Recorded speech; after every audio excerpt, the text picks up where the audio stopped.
చుక్క నీరు కోసం అల్లాడిపోయే ఎడారి దేశంలో భారీ వర్షాలు కురుస్తున్నాయి.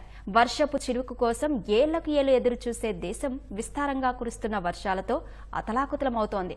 భారీ వర్షాలకు జనజీవనం స్తంభించింది. దుబాయ్లోని రహదారులు నదులను, ఖాళీ ప్రదేశాలు, చెరువులను తలపిస్తున్నాయి. ఎడారి దేశం యుఏఈలో భారీ వర్షాలు కురుస్తున్నాయి. వర్షాల ధాటికి దుబాయ్లోని రహదారులు నదులను తలపించాయి.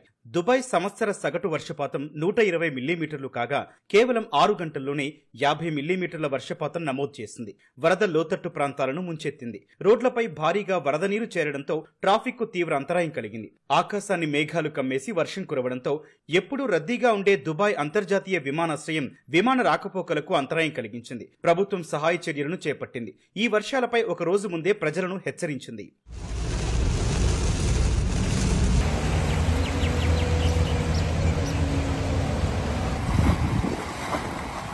వర్షం కారణంగా ట్రాఫిక్ స్తంభించింది. ప్రపంచంలోని అత్యంత రద్దీగా ఉండే దుబాయ్ అంతర్జాతీయ విమానాశ్రయంలో రాకపోకలకు అంతరాయం ఏర్పడింది. ప్రజలు బీచ్లకు దూరంగా ఉండాలని అధికారులు హెచ్చరికలు జారీ చేశారు.